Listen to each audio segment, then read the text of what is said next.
और जल में हमने आपको क्या क्या बताया है? किसी को याद है पिछला पाठ? याद है पिछला पाठ? यस मोनी, क्या याद है जल में? नहीं याद है?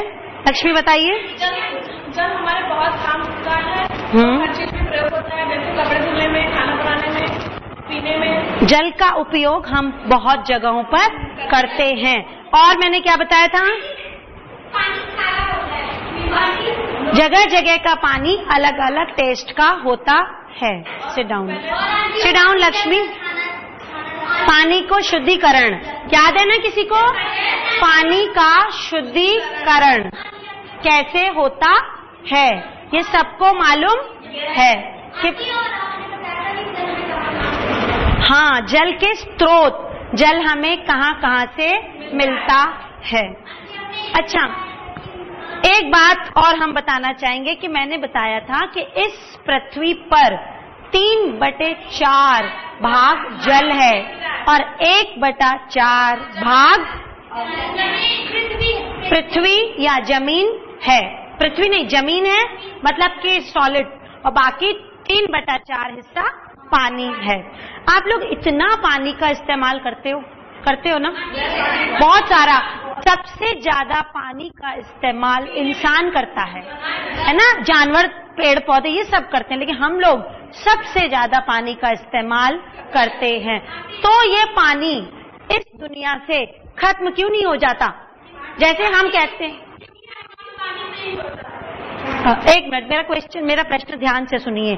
जब हम सारे काम पानी से करते हैं, हम लोग बेतहाशा पानी इस्तेमाल करते हैं, हर चीज में पानी का उपयोग है, चाहे जानवर हो, चाहे पेड़ पौधे हो, चाहे इंसान की कोई भी क्रिया पानी के बिना पूरी नहीं होती। यहाँ तक कि हमारा शरीर भी पानी से बना है। तो हजारों वर्षों से ये दुनिया बनी है, लाखों वर्षों से, हजारों नहीं लाखों वर्षों से। तो ये पानी खत्म क्यों नहीं हो गया? जो होता है उड़ के ऊपर जाता है, फिर नीचे गिरता है, फिर ऊपर जाता है। Very good. इसने जो बात बताई, अब आप इस चित्र में अच्छे से समझ सकेंगे। Sit down. अब आप इस चित्र में देखिए, आपको कोई क्रिया दिखाई दे रही है, दिख रही है, और उस क्रिया का नाम क्या है? जल चक्र। जल चक्र मतलब पानी की साइकिल, साइकिल वो नहीं पहिए वाली, मतलब जल का चक्र कैसे चलता है। इसमें आप कई विधियां सीख चुके हैं ना, कि क्या क्या होता है। पहले पानी, तो सबसे पहले पानी 3 अवस्थाओं में पाया जाता है। कौन कौन सी अवस्थाएं? ठोस, द्रव और गैस। ठोस जब पिघलती है, द्रव, तो क्या बनता है? बर्फ जब पिघलती है तो क्या बनता है? पानी। और जब पानी गर्म होता है, जल वाष्प। अच्छा, जल वाष्प को किसी ने बनते देखा है? ये पूनम कहाँ पर? जल वाष्प कहाँ पर देखी है? हाँ, घर पे चाय बनाते समय आपने देखी। एक साधारण सा मैं आपको उदाहरण देती हूँ।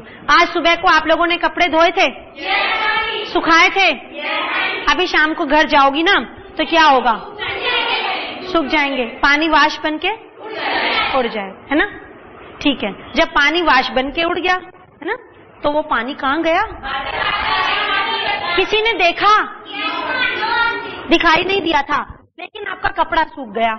इसका मतलब पानी कहीं तो गया, पानी कहीं तो चला ही गया। वो पानी ऊपर गया, क्योंकि वाष्प हमेशा ऊपर उठती है, गर्म चीज हमेशा ऊपर उठती है। अब आप इस चित्र में देखिए, मैंने आपको जल के बहुत सारे स्रोत बताए थे कि जल हमें कहाँ कहाँ से मिलता है।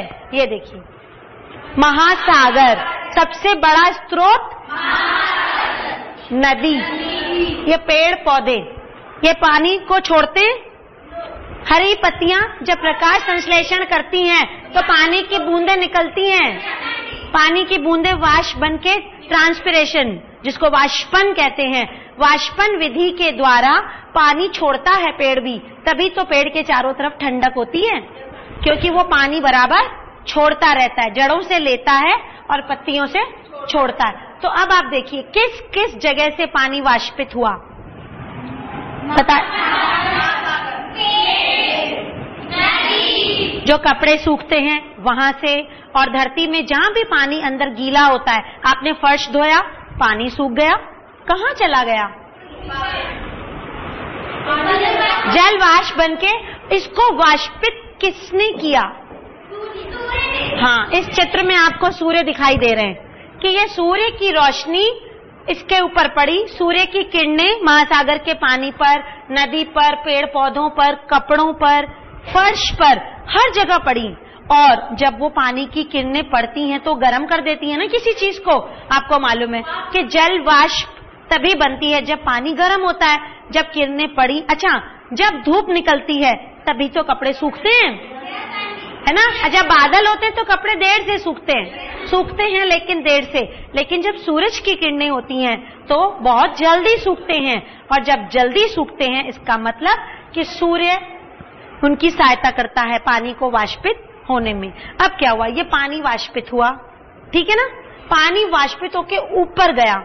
ये मैंने बताया था कि वायु का दाब ऊपर कम होता है और नीचे ज्यादा होता है। जैसे जैसे आप ऊंचाई पर जाते हैं तापमान धरती का कम होता जाता है, तापमान धरती का कम होता जाता है। देखो ये धरती है ना, ये वाली, इस धरती में बहुत ज्यादा तापमान है। जैसे जैसे ऊपर जाएंगे तापमान कम हो जाएगा।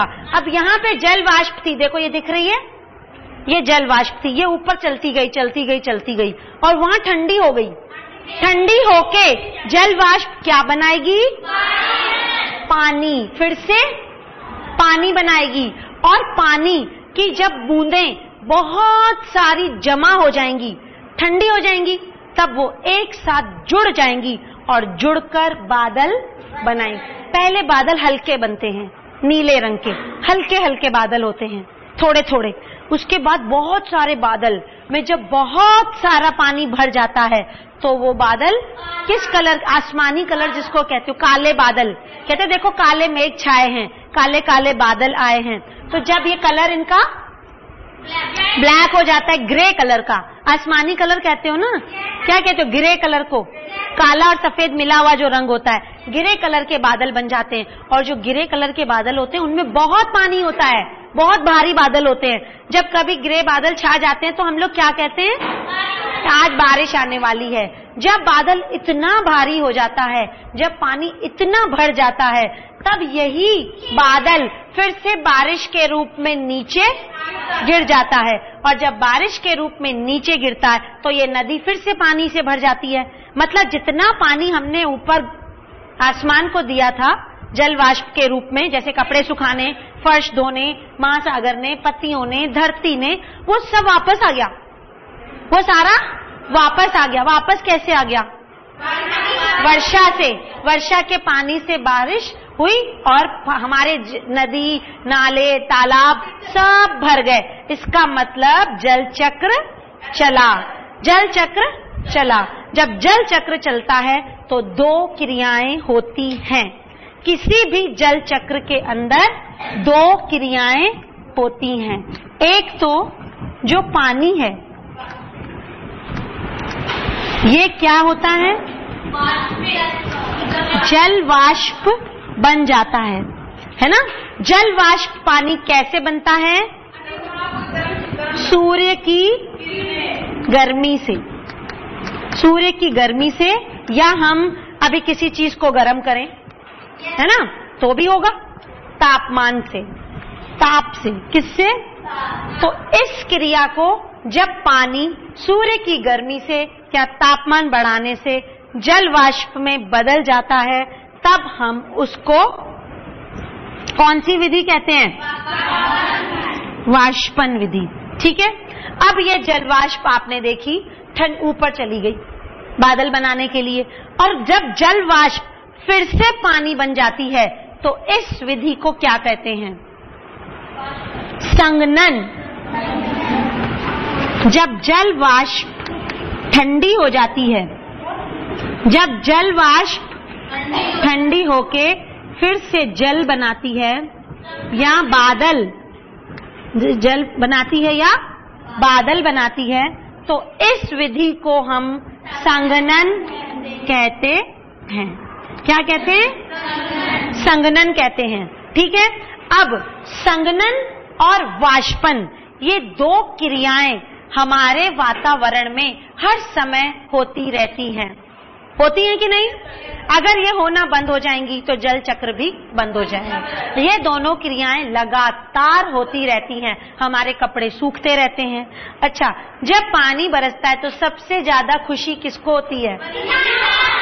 किसान को, क्योंकि उसके खेतों में पानी की बहुत सबसे ज्यादा जरूरत होती है। अगर बारिश हो जाए तो उसका काम बहुत आसान हो जाता है, और समय पर हो जाए तो समय से तो और आसान हो जाएगा। आप सबको मालूम है हमारे भारतवर्ष में 3 ऋतुएं होती हैं ना, अलग अलग मौसम होते हैं। बारिश का मौसम कौन सा होता है? वर्षा ऋतु। कौन से महीने से? जून, जुलाई, अगस्त, कभी कभी सितंबर में, और हम लोग हिंदी में सावन भादो कहते हैं। हिंदी में सावन भादो और इंग्लिश में जून, जुलाई, अगस्त। 3 महीने हमारे यहाँ बारिश होती है, और इन 3 महीनों में अच्छे से पानी गिरता है, ये हम वर्षा ऋतु कहते हैं। ठीक है ना? अच्छा, सबसे ज्यादा वाष्पन की क्रिया किस मौसम में होती है? गर्मी में। जून में, अप्रैल में, मई में सबसे जल्दी कपड़े सूख। आप अपने किताब में ये देखिए, जल चक्र 114 पेज पे निकालिए, जल चक्र। ऊपर पिक्चर देखिए, यही वाली तस्वीर आपको दिखाई देगी। दिखाई दी आपको ये तस्वीर? इसमें लिखा हुआ है यही वाला 114 नंबर के पेज के ऊपर जल चक्र सबको दिखाई दिया? अच्छा, इसके नीचे देखिए क्या लिखा है? प्रकृति में जल चक्र एक सतत प्रक्रिया है। प्रकृति में जल चक्र एक सतत प्रक्रिया है। एक सतत, सतत का अर्थ है लगातार। जो लगातार, सतत एक नया शब्द है ना, सतत। सतत का मतलब है लगातार होता रहता है। इसी वजह से पृथ्वी पर से कभी भी पानी समाप्त नहीं होता, और हमारी पृथ्वी कभी भी पानी से खत्म नहीं हो सकती। जैसे हमने बताया, पेट्रोल खत्म हो जाएगा, गैस खत्म हो जाएगी, हमारी ऑक्सीजन कम होती जा रही है, कार्बन डाइऑक्साइड कम मतलब बढ़ता जा रहा है, वायु में मैंने पढ़ाया था। लेकिन पृथ्वी से जल कभी खत्म नहीं होगा, क्योंकि जल चक्र तो चलता ही रहेगा। लेकिन इसमें भी अब एक समस्या हमारे यहाँ आने लगी है। क्या उस समस्या के बारे में कोई कुछ बता सकता है कि वो क्या समस्या है? नहीं, पानी से संबंधित सुनामी लहर, वो हमारी पानी की समस्या नहीं है, वो पानी में प्रक्रियाएं होती हैं। हमारे यहाँ शुद्ध पानी, पीने वाले पानी की बहुत कमी है। गांव जाइए, शहर जाइए, बड़े बड़े कंट्रीज में चले जाइए, बड़े बड़े देशों में चले जाइए, वहां पर सबसे ज्यादा प्रदूषण है, और पानी, शुद्ध पानी, पीने का पानी हमारे धरती पे से कम होता जा रहा है, और अशुद्ध पानी बढ़ता जा रहा है। आज हम आपको इसी बारे में और बताएंगे कि पानी 2 तरह के होते हैं। पानी कितनी तरह के होते हैं? 2 तरह के। कौन से 2 तरह के पानी होते हैं? शुद्ध और अशुद्ध। हम इसी जल को, अच्छा एक बात बताइए, क्या सबके घरों में हैंडपंप है? हैंडपंप लगा है? अच्छा, देखा है हैंडपंप? अच्छा, बाकी सब घर नल से भरते हो पानी? नल खोलते हो, पानी भरते हो? बहुत कुआं होगा या तो, या वो होता है। अच्छा, 2 तरह के होते हैं जल, मृदु या जिसको मीठा पानी या साफ पानी या शुद्ध पानी, मृदु या शुद्ध जल। और दूसरा है कठोर या अशुद्ध, अशुद्ध नहीं कहेंगे, बस कठोर जल। अब इसमें क्या प्रॉब्लम है? आप सबको मालूम है ये बात, और सब आप लोग जानते हैं कि मीठा पानी या मृदु जल, सॉफ्ट वाटर और हार्ड वाटर, 2 तरह के पानी होते हैं। जो पानी हैंडपंप से निकाला जाता है ना, वो थोड़ा सा खारापन लिए होता है। वो खारापन किस चीज से आता है? उसमें वो जमीन के अंदर से निकलता है। तो जमीन के अंदर चट्टाने हैं, पत्थर है, मिट्टी है, उसमें कई लवण होते हैं, नमक जैसे, है ना? नाम बताओगे किसी लवण का? कैल्शियम क्लोराइड, मैग्नीशियम सल्फेट, ये सब लवण घुले होते हैं। अच्छा, अब मैं आपको यहाँ एक प्रयोग दिखाऊंगी कि हमारे पास दो पानी है, मृदु और कठोर, उनमें क्या अंतर है और क्या मतलब फर्क क्या है उन दोनों में। मैं ये क्यों कह रही हूँ कि एक मृदु होता है और दूसरा कठोर होता है, क्यों होता है और फर्क क्या है। ये आप सब लोग कपड़े धोते हैं ना, अच्छा, ये कपड़े धोने वाला एक वो है, लिक्विड है, कपड़े धोने वाला वॉशिंग लिक्विड। आप लोग इजी सुना है ना, या आपने लिक्विड सोप भी तो सुना है, शैम्पू नहीं देखा, शैम्पू डिटर्जेंट लिक्विड्स में भी आते हैं इस तरह से। ये लिक्विड है, क्या है, लिक्विड डिटर्जेंट, ये घोल है साबुन का, किसका, साबुन का घोल है, समझ गए।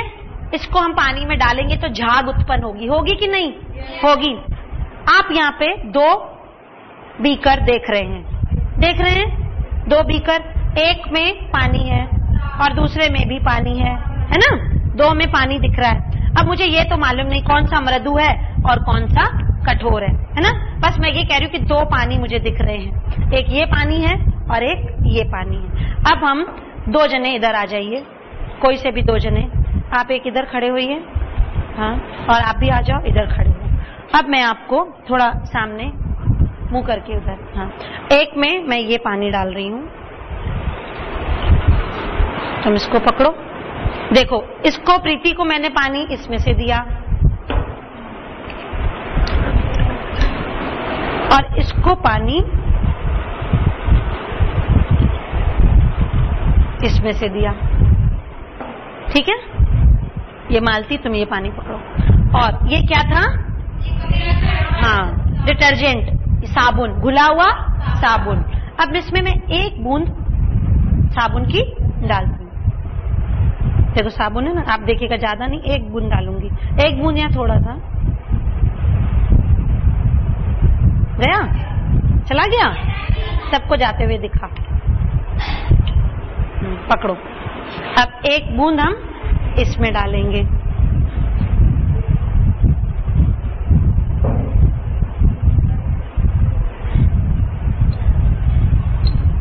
चला गया। अच्छा, अब आप इस पानी को ऐसे अंगूठा रखो और इसकी झाग बनाओ, हाँ, अब तुम भी बनाओ, धीरे धीरे बनाना, हाँ, बनाओ, बनाओ, अच्छे से बनाओ, बस कर प्रीति, अब दिखाओ,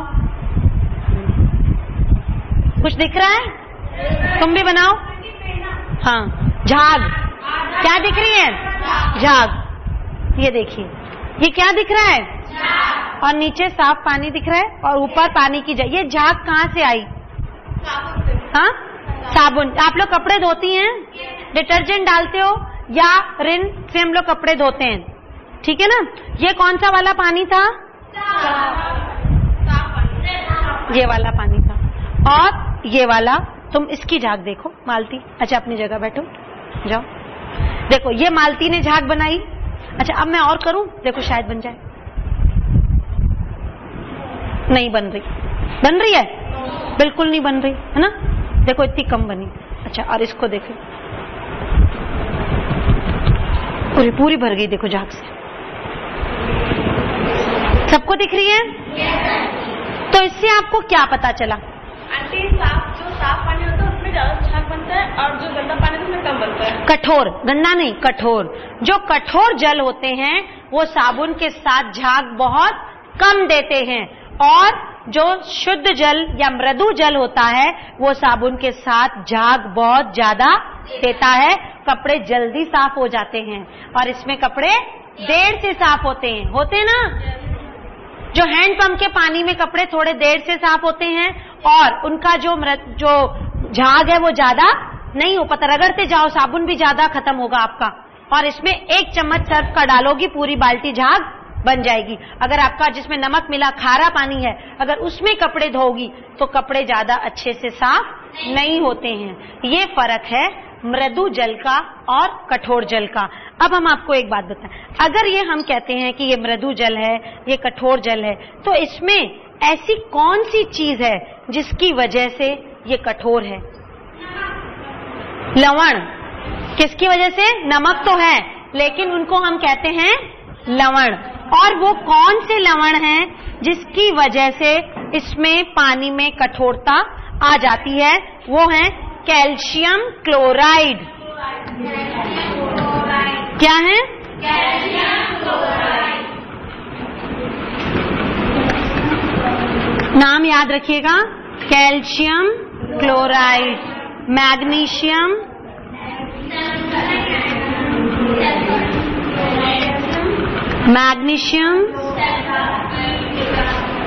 मैग्नीशियम सल्फेट। आप लोग खड़िया जानते ना, चौक, ये अगर पानी में घोल दें तो पानी कठोर हो जाएगा। कैल्शियम बाइकार्बोनेट, कैल्शियम बाइकार्बोनेट ये डाल दूं तो इससे भी पानी कठोर हो जाएगा और पानी झाग नहीं देगा। अब आपको पता चला कि मृदु जल पानी साबुन में झाग ज्यादा देता है और कठोर जल कम देता है। अच्छा, अब आप अपनी किताब में देखिए, जल की कठोरता इसमें घुले लवणों अर्थात खनिज अशुद्धियों के कारण होती है। मिला सबको? कठोर जल साबुन के साथ कम झाग देता है। अच्छा, अब मुझे बताइए, अगर मैं चाहती हूं कि ये कठोर जल शुद्ध हो जाए, साफ हो जाए, तो क्या मैं कर सकती हूँ? कर सकते हैं। पानी को उबालकर, पानी को छानकर, जब पानी को उबाला जाएगा तो उसमें ये देखिए, ये पानी है ना, इसको, ये कठोर जल है, अब मैं इसको उबालूंगी तो इसके नीचे सेडिमेंटेशन, पूरी गंदगी जाके जमा हो जाएगी और हम उसको निकाल देंगे। अच्छा, जब इसकी पूरी गंदगी नीचे जमा हो गई, ठीक है ना, तो वो जो गंदगी थी वो क्या थी? वो कैल्शियम क्लोराइड, मैग्नीशियम सल्फेट, नमक था। अच्छा, जिन लोगों के घर में हैंडपंप का पानी पिया जाता है या हैंडपंप से पानी निकालते हो, हाथ खड़ा करो। अच्छा, आप लोगों की बाल्टी या जग या ग्लास, उनके बर्तनों में कुछ सफेद सफेद चिपक जाता है? बाथरूम में, जो बाथरूम में आप बाल्टियां रखते हो या पानी टंकी भर के रखते हो, क्या उसके अंदर सफेद सफेद कुछ चिपक जाता है? वो सफेद क्या होता है? Calcium chloride. अब नमक ना कहिए, कैल्शियम क्लोराइड, मैग्नीशियम सल्फेट और कैल्शियम बाइकार्बोनेट। वो जो खुरदरा खुरदरा हो जाता है, चाकू से छुड़ाते हैं, नल के ऊपर भी जमा जाता है, वो कहां से आया? वो कठोर जल था, जमीन से निकला था। जमीन के अंदर चट्टानें होती हैं, पत्थर होते हैं, मिट्टी होती है। पानी हर चीज को अपने में घोल लेता है, तो जब वो ऊपर आपके हैंडपंप में आया, तब तक आते आते उसके अंदर ये सब चीजें घुल गई और पानी का स्वाद बदल जाता है। कभी कभी ये जो लवण हमारे शरीर के लिए फायदे वाले भी होते हैं, लेकिन बहुत अधिक मात्रा में अगर उसमें ये हैं हैंडपंप के पानी में, तो ये स्टोन क्रिएट करते हैं, हमारे लिए नुकसानकार भी होते हैं। समझ गए? सब लोग कहते हैं ना हैंडपंप का पानी बहुत अच्छा होता है पीने में, पीना चाहिए, क्योंकि कहते हैं साफ पानी होता है, उसमें बैक्टीरिया कम होते हैं, जीवाणु कम, क्योंकि जमीन के अंदर से छन के आया है। लेकिन ये ध्यान रखिएगा कि उसमें लवणों की जो मात्रा होती है वो बहुत अधिक न हो। किसी किसी हैंडपंप का पानी बहुत अधिक खारा होता है, तो हम लोग उसका इस्तेमाल पीने के लिए नहीं करते हैं। अच्छा, एक बात और बताइए, आप लोगों को मालूम है ना, जैसे ये साबुन, कांच, टेबल, कुर्सी, बिस्कुट वगैरह जो भी बनते हैं, इनकी बड़ी बड़ी औद्योगिक इकाइयां होती हैं, कारखाने होते हैं, फैक्ट्रियां, नाम सुना है? फैक्ट्रियां होती हैं, कारखाने होते हैं, उद्योग धंधे, वहां पर बड़े बड़े बॉयलर्स लगे होते हैं। बॉयलर्स मतलब टंकियां जहां पे पानी गर्म होता है, ठीक है? तो वो लोग कौन सा पानी इस्तेमाल करते हैं अपने किसी चीज को बनाने के लिए? मतलब दो पानी है, एक मृदु है, एक कठोर है। तो मृदु पानी इस्तेमाल करते हैं। वो कठोर जल क्यों नहीं इस्तेमाल करते? अच्छा देखिए, अगर वो कठोर जल इस्तेमाल, अगर कठोर जल इस्तेमाल करेंगे और उससे कोई चीज बनाएंगे, तो क्या उसमें ये लवण नहीं चले जाएंगे?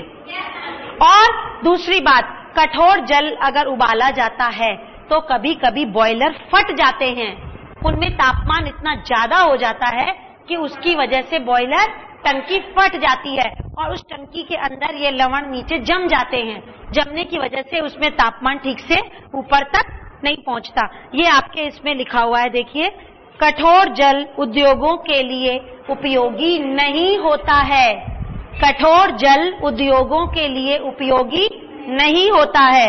कठोर जल का प्रयोग यदि बड़े पैमाने पर भाप बनाने के लिए बॉयलर में किया जाए तो बॉयलर की तली एवं दीवारों पर पपड़ी जम जाती है, जिससे ईंधन अधिक खर्च होता है और कभी कभी बॉयलर फट भी जाता है। समझ आया कि हम लोग फैक्ट्रियों में मृदु या शुद्ध जल का इस्तेमाल क्यों करते हैं। अच्छा, अब एक और बात मैंने बताई कि अगर आपको मृदु कठोर जल को साफ करना है तो आप उसको उबालिए, छानिए और वो ठीक हो जाएगा, कठोरता उसकी कम हो जाएगी और वो पानी शुद्ध कहलाएगा। एक और चीज होती है जो मैंने आपको पिछली बार भी बताई थी, जो हम पानी के शुद्धिकरण में इस्तेमाल करते हैं, फिटकरी। फिटकरी का नाम सबने सुना है ना। जैसे हैंडपंप का पानी आपने भरा, उसमें आपको लग रहा है कि बहुत गंदगी है, मिट्टी है, लवण है, तो कभी कभी थोड़ी सी फिटकरी पीस के उसमें डाल के हिला के रख देते हैं और उसके बाद उसको उबालते हैं, तो जितने भी उसके लवण होते हैं वो घुल के उसमें बाहर छनकर निकल जाएंगे और पानी साफ हो जाएगा। हाँ, नहीं, फिटकरी में कोई सुगंध नहीं होती है, कोई गंध नहीं आएगी, पानी एकदम साफ हो जाएगा। फिटकरी तो साफ करती है पानी को, और फिटकरी बहुत बहुत उद्योगों में भी इस्तेमाल की जाती है, बड़ी बड़ी टंकियों में भी इस्तेमाल की जाती है पानी को साफ करने के लिए। अच्छा, अब मुझे बताइए, हाँ, फिटकरी से चोट लगने पर आपका खून बंद हो जाता है। जैसे आपको घाव है ना, उस पर फिटकरी रगड़ दीजिए तो बंद हो जाता है, ब्लड आना बंद हो जाता है, खून रुक जाता है। फिटकरी का दूसरा नाम किसी को मालूम है? एलम, ALUM, एलम, एलम भी कहते हैं उसको, फिटकरी को। आप लोग बोलचाल की भाषा में आज हम लोगों ने क्या पढ़ा? जल चक्र और 2 प्रकार के जल। अच्छा, अब आप लोग घर में इसका एक चित्र बनाएंगे, जल चक्र की क्रिया। प्रश्न लिखिए सब लोग।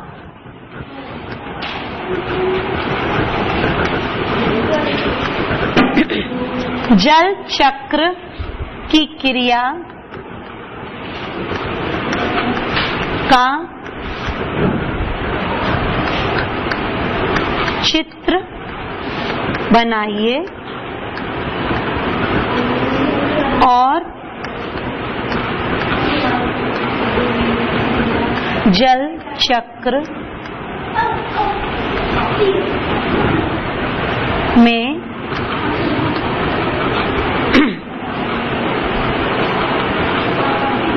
वाष्पन व संघनन, वाष्पन व संघनन विधि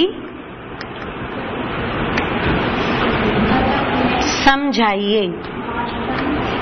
2 क्रियाएं होती हैं जल चक्र में, वाष्पन और संघनन। मैंने आज बताया था ना, कहाँ पे वाष्पन होता है और कहाँ पे संघनन। तो आप मुझे बताएंगे, लिख कर आएंगे कि साइंस की कॉपी में, कि जल चक्र की क्रिया का ये वाला चित्र हर किसी की किताब में बना है। ये चित्र बनाएंगे और हम लोग संघनन विधि और वाष्पन विधि को समझाएंगे कि कैसे बादल बना और बादल से फिर से पानी कैसे बना। सब लोग लिख सकते हैं ना? अच्छा, दूसरा प्रश्न, जल कितने प्रकार का है?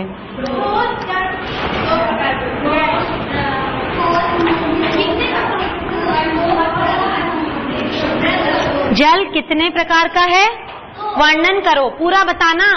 कठोर जल, मृदु जल, और उनमें अंतर क्या है और उसको आप कैसे शुद्ध करेंगे। अच्छा, दूसरा प्रश्न इसी में लिखो, कठोर जल में कौन कौन से लवण होते हैं? किताब में है ना। कठोर जल में कौन कौन से लवण घुले होते हैं? ठीक है, जल कितने प्रकार का होता है, कठोर जल में कौन कौन से लवण घुले होते